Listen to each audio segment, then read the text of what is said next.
विशुद्धि चक्र जो है श्री कृष्ण का चक्र है। इसमें 16 कलाएं हैं। इसी प्रकार 16 सब प्लेक्ससेस जिसको कि हम पंखुड़ियाँ कहते हैं हमारे अंदर है। और जो कुछ भी हमारे अंदर अ आ इ ई उ ऊ ए आई आदि जितने भी हमारे अंदर जिसे वॉवेल्स कहते हैं वो हैं, वो सारे इसके बीज मंत्र हैं। जिस वक्त आप कोई गलत मंत्र कहते हैं तो वो मंत्र की वजह से कोई गलत इंसान की प्रेतात्मा यहाँ के बैठ जाती है। जब आप गलत पूजन करते हैं, गलत तरीके से आप किसी भी मेडिटेशन को या किसी भी गलत गुरु के पास जा कर के और दीक्षा लेते हैं तो ये आपका चक्र पकड़ जाता है। ये चक्र पकड़ जाने से आपको अनेक बीमारियां होती हैं। उसमें से विशेषकर जो बीमारी होती है जिसे हम थ्रोट कैंसर कहते हैं, जो आपके कंठ के पास शुरू होता है और धीरे धीरे बढ़ते बढ़ते नीचे की ओर बढ़ता हुआ सारे आपके लंग्स को पकड़ लेता है। ये थ्रोट कैंसर उन लोगों को होता है जो बहुत से नाटक भी करते हैं भगवान के नाम पर। भगवान के नाम पर पागल जैसे कुछ बांध लिया सर पे, गले में कुछ पहन लिया और चिल्लाना शुरू कर दिया, अरे राम अरे राम अरे राम। ये सब नाटक करने की क्या ज़रूरत है? परमात्मा अंदर है, सब कुछ अंतर योग है। बाह्य में इस तरह के अनेक नाटक करना, कभी कुछ तमाशा करना, कभी कोई दूसरा तमाशा करना, अंतर ही तो जान पड़ता है कि गलत काम कर रहे हैं। और इसीलिए मनुष्य कभी कभी उसमें दोषी महसूस करता है। और कोई कोई लोग तो सभ्यता की दृष्टि से सोचते हैं कि हमेशा दोषी रहना ही अच्छा है। जैसे सवेरे उठिए, उनसे बात करिए, माफ़ करो माफ़ करो माफ़ करो। भाई क्या हो गया, आखिर क्यों परेशान हो रहे हो? ठीक से तो बात करो। सवेरे से उनको यही लगता है कि मैंने कुछ ना कुछ गलती कर दी है। अंग्रेजी भाषा भी ऐसी है कि बोलते वक्त हमेशा आई एम अफ्रेड। भाई काहे के लिए अफ्रेड? आपसे तो दुनिया अफ्रेड है। 17 मरतबा I am sorry I am sorry I am sorry. Sorry है तो क्यों ऐसा काम करते हो? तो जिस आदमी में इस तरह की न्यूनता की भावना आ जाती है वो भी लेफ्ट विशुद्धि पकड़ लेता है। सहयोग में लेफ्ट विशुद्धि जब साफ होती है तो आश्चर्य होता है लोगों को कि माँ सब तरह के स्पॉन्डिलाइटिस, सब तरह की परेशानियाँ पता नहीं कहाँ भाग गई। और ये विष्णु माया का स्थान है।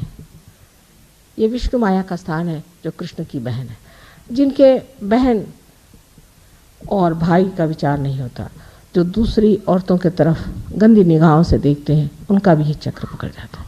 जिनमें वो पवित्रता की भावना नहीं होती है, उनका भी ये चक्र पकड़ जाता है। क्योंकि अंदर से वो जानते हैं कि गलत काम कर रहे हैं, तो वो जो गलत काम कर रहे हैं वो भावना अंदर बनती जाती है।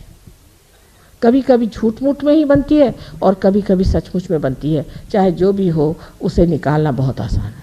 सबसे तो बुरी बात यह है कि सुबह से शाम तक बताया जाएगा तू बड़ा पतित है और मेरे लिए आप अगर 500 रुपया ला दीजिए तो मैं तुम्हारे पाप मोचन कर दूंगा। माने आपका पैसा मोचन होते ही आपका पाप मोचन भी हो जाएगा। और फिर रात दिन यही खोपड़ी में डाला जाता है कि तुम पापी हो, तुम पापी हो। तो मनुष्य सोचने लगता है कि वाकई मैं पापी हूँ। इसमें मैं देखती हूँ कि कैथोलिक धर्म के जितने भी लोग आते हैं उनकी लेफ्ट विशुद्धि हमेशा पकड़ी रहती है। क्योंकि उनको तो जाके कन्फेशन करना पड़ता है कि मैंने पाप किया। अब किया भी नहीं होगा तो भी करना ही पड़ता है, क्योंकि जिस दिन चर्च में जाओ कहना ही पड़ता है। इस तरह की अजीब अजीब परंपराओं से भी मनुष्य इसको पाता है। गलत मंत्र कहने से हो जाता है। अनेक चीज़ों से लेफ्ट विशुद्धि पकड़ी जाती है। और कहना चाहिए कि आज भी सबकी वही ज़्यादा पकड़ी हुई है। सिगरेट पीने से, तंबाकू खाने से सबसे लेफ्ट विशुद्धि पकड़ी जाती है। अब राइट विशुद्धि तो ऐसे लोगों की पकड़ती है कि जो बहुत ज़ोर ज़ोर से डांट के बोलते हैं, चिल्लाते हैं और बिगड़ते हैं, और जिनका गुस्सा बड़ा तेज़ होता है, और जो प्रेम से बात करना जानते ही नहीं, और जो बहुत ज़्यादा भाषण देते हैं झूठ मूठ के, जिनको कुछ ज्ञान नहीं, जिन्होंने आत्मा को पाया नहीं तो भी लेक्चर झाड़ते हैं, उनकी भी राइट विशुद्धि पकड़ती है। और राइट विशुद्धि जो है विट्ठल का स्थान है, श्री विट्ठल का स्थान है। इसको विट्ठल के मंत्र से ठीक किया जा सकता है। इससे लोगों को अनेक तरह की बीमारियां हो जाती हैं जिसका गले से संबंध है।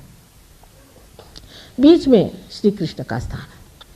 जिस वक्त कुंडलिनी श्री कृष्ण के स्थान पर स्थिर होती है तब मनुष्य साक्षी होकर के उस योगेश्वर की लीला देखता है। ये सारा संसार लीलामय है। इसमें इतनी हड़बड़ाहट की, इतनी घबराहट की, इतनी परेशानी की कौन सी बात है? ये तो सब नाटक हो रहा है, सब नाटक देखते रहो। इस नाटक को देखना ही मात्र बन जाता है। जब आप देखते हैं कि नाटक है, थोड़ी देर तो घबराते हैं, उसके बाद जब स्थिर हो जाते हैं, आप स्थापित हो जाते हैं, तब आप जानते हैं कि ये नाटक है। और इस नाटक को जान लेना आपके लिए बड़ा ही सुखदायी होता है, क्योंकि फिर जो स्थित प्रज्ञ की भाषा है, जो श्री कृष्ण ने बताई है, वो सिद्ध हो जाती है। कहना नहीं पड़ता कि अब आप परेशान नहीं हो रहे। ऐसा आदमी परेशान ही नहीं होता। हमें यही आश्चर्य होता है कि लोग सब क्यों परेशान हो रहे हैं। परेशान होने से तो कोई बात होने नहीं वाली, तो क्यों परेशान हो, बेकार में क्यों बर्बाद करें अपनी एनर्जी। लेकिन वो कहने से नहीं होता है, जिसको आदत है वो परेशान होगा ही। और हमें तो कोई लोग कहते हैं क्योंकि आप परेशान नहीं होते इसलिए हम आपके लिए परेशान होते हैं। तो मैंने कहा ठीक है, अगर आपको परेशान होना तो होते रहिए, ऐसी कोई परेशानी की तो बात नहीं। अब थोड़े बताऊंगी कि आज्ञा चक्र जो है वो यहाँ पर स्थित है और ये महाविष्णु का स्थान है। आज्ञा चक्र आपका बहुत ज़ोर से चलना शुरू हो जाता है जिस वक्त आप बहुत ज़्यादा सोचते हैं आगे में। यहाँ पर जब बहुत सोच विचार शुरू हो जाता है तब आज्ञा चक्र चलता है। आज्ञा चक्र तब भी चलता है जब मनुष्य अहंकारी होता है। जब उसमें अहंकार आ जाता है तो उसका आज्ञा चक्र बहुत चलता है। और ऐसा आदमी जब अहंकार के दमन का प्रयत्न करता है तो वो अपने ही छाया के साथ लड़ते रहता है। अहंकार भी अपनी छाया मात्र है, मिथ्या है, वो कोई चीज़ है नहीं। तो अपनी छाया के साथ लड़ता है, उससे लड़ते लड़ते जूझते जूझते वो भी थक जाता है। जब वो बहुत थक जाता है तब वो दूसरे मार्ग ढूंढता है, जैसे वो शराब पीने लग जाएगा या किसी और औरतों के घर जाना शुरू कर देगा, भागने के लिए, अपने से पलायन करने के लिए। वो देख नहीं पाता अपने अहंकार को। और ये स्थिति बहुत लोगों की हो जाती है कि वो घबरा जाते हैं अपने अहंकार से कि बाप रे ये कितना अहंकार मुझे खा दे रहा। इस अहंकार के कारण भी एक बड़ी बीमारी अब आने वाली है, जो कि मैंने अमेरिका में बताई है। मैंने एड्स के बारे में बताया था, उसके बाद जो अभी नई अल्ज़ाइमर की नई बीमारी शुरू हुई उसके बारे में बताया था, और अब तीसरी बीमारी के लिए बताया आई हूँ कि ऐसे लोग पैरालाइज हो जाएंगे जिनकी आज्ञा चक्र बहुत ज़बरदस्त चलेगा और जिनमें अहंकार बहुत बढ़ जाएगा, वो एकदम पैरालिसिस हो जाएगा। और पैरालिसिस होने के बाद वो इस तरह का पैरालिसिस होएगा कि जब वो चेतन बुद्धि से कोई काम करना चाहे, कॉन्शियस माइंड से, तो कर नहीं पाएंगे। ऐसे तो चलते फिरते रहेंगे और जब सोचेंगे कि मैं चल रहा हूँ तो एकदम ठप से गिर जाएंगे। और ये बीमारी पहले अब शुरू ही हो गई है, हमने 2-4 पेशेंट्स अभी देखना भी शुरू कर दिए। सो अहंकार से लड़ने से नहीं होता है, अहंकार से जूझने से नहीं होता है। ये गलत फहमी है कि हम अहंकार से लड़ सकते हैं। अहंकार तो हमारी ही बनाई हुई मिथ्या बात है कि हम दुनिया भर की आफत उठाए चल रहे हैं। मैं कभी कभी एक कहानी बताती हूँ कि कुछ लोग प्लेन से जा रहे थे, देहाती थे, उनसे कहा इतना सामान मत ले जाइए। तो उनका अच्छा ठीक है, वो प्लेन पे बैठे और सामान अपने सर पे रख लिया। कहने लगे भाई हम तो इसका बोझ ढो रहे हैं। अरे जिस प्लेन ने आपको उठाया है वही इसका बोझ उठा रहा है। जिसने आपको बनाया है, जो करता भोगता सब कुछ है, वही सब कुछ कर रहा है। लेकिन कहने से नहीं होता है। फिर यह कहूँगी ये कहने से नहीं होता, ये आपकी स्थिति है। जब ये स्थापित हो जाती है तब निर्विचारिता आपके अंदर स्थापित हो जाती है। जब कुंडलिनी का जागरण होता है और जब आज्ञा को लांघ जाती है तो निर्विचारिता आप में स्थापित हो जाती है। उसके उल्टे आपके अगर पिछले हिस्से में ये चक्र पकड़ा जाए तो डायबिटीज़ की वजह से यहाँ पर जब वो पकड़ा जाता है तो आज्ञा चक्र के चारों तरफ फैला हुआ है स्वाधिष्ठान जब जकड़ा जाता है तो आँख में नुकसान हो जाता है। पर उससे भी ज़्यादा अगर आप गलत गुरुओं के पास गए तो आपकी आँख अंधी हो सकती है, आँख में अंधापन आ सकता है, आँख की कमज़ोरी से आ सकती है, आपके बच्चे अंधे हो सकते हैं इससे, क्योंकि आप अंधेपन में वहाँ गए थे। अब पक्का अंधापन आपके अंदर आ सकता है।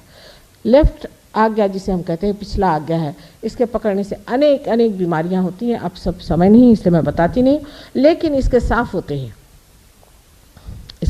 होते ही मनुष्य की दृष्टि में एक चमक आ जाती है, जिसको एक ग्लिंट कहते हैं, एक ज्योत आँख में आ जाती है। और जिसके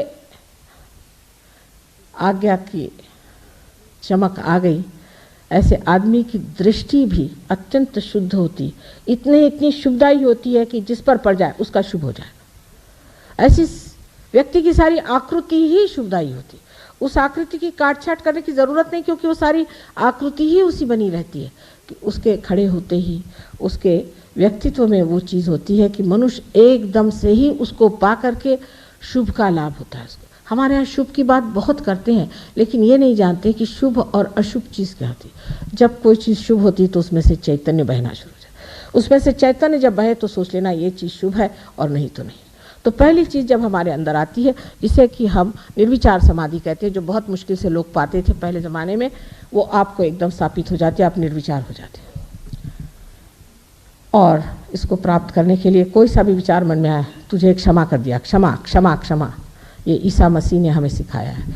ईसा मसीह दूसरे तीसरे कोई नहीं है, ये श्री गणेश का अवतरण संसार में हुआ। सारे उनका वर्णन आप अगर महाविष्णु का वर्णन पढ़ें देवी महात्म्य में तो आप जान जाइएगा कि साक्षात वही है। न तो वो ईसाई के हैं, न हिंदुओं के, न मुसलमानों के हैं, लेकिन वो सहयोगियों के हैं, उनके सबसे बड़े भाई हैं। और वही जिस तरह श्री गणेश सबके पहले सबसे पहले सहयोगी हैं, उसी प्रकार ईसा मसीह भी। ईसा मसीह का नाम भी बड़ा सुंदर लिखा गया, क्योंकि उनका नाम ख्रिस्त है। ख्रिस्त हिब्रू में उनको ख्रिस्त कहते हैं, ख्रिस्त कृष्ण से आया। राधा जी का ही स्वयं महालक्ष्मी का स्वरूप था, और राधा जी ने ही मेरी के नाम पर नाम से ही जन्म संसार में लिया, और उन्होंने ही ये बच्चा पैदा किया है। या आप अगर देवी महात्म्य पढ़ें तो आप जान लीजिएगा। और उस राधा का ही ये पुत्र है जो श्री कृष्ण से पैदा हुआ। और जब वो बाप की बात करते हैं तो सिर्फ श्री कृष्ण की बात करते हैं। ईसा मसीह की सिर्फ 2 उंगलियां ऐसी रहती हैं, ये उंगली विशुद्धि चक्र की है जो कृष्ण की है, और ये नारायण की। दूसरा नाम उनका जो जीसस है, उसको हिब्रू में येसु कहते हैं। आप जानते हैं यशोदा जी का नाम येसु ही होगा, उनको येसु पुकारते थे, इसीलिए राधा जी ने सोचा कि इनका नाम येसु लेते हैं। अब ये ईसाइयों को कौन जाके बताए और हिंदुओं को कौन जाके बताओ। जब मैं आपसे ईसा मसीह की बात करती हूँ तो लोग निकालते हैं कि माँ तो यहाँ सबको ईसाई बना रही है, और जब मैं वहाँ कृष्ण की बात करती हूँ तो सब लोग कहते हैं इनको मैं हिंदू बना रही। मुझे किसी को कुछ बनाने का नहीं है, मुझे सिर्फ आप जो हैं, जो आपकी चीज़ खोई है वो आपको देने की है, बस। इन सब झगड़ेबाजी में मैं हूँ नहीं। आपकी जो अंदर सुंदर स्थिति है उसको आपके लिए जो उसकी कुंजी जो है मुझे आपके सुपुर्द करनी है।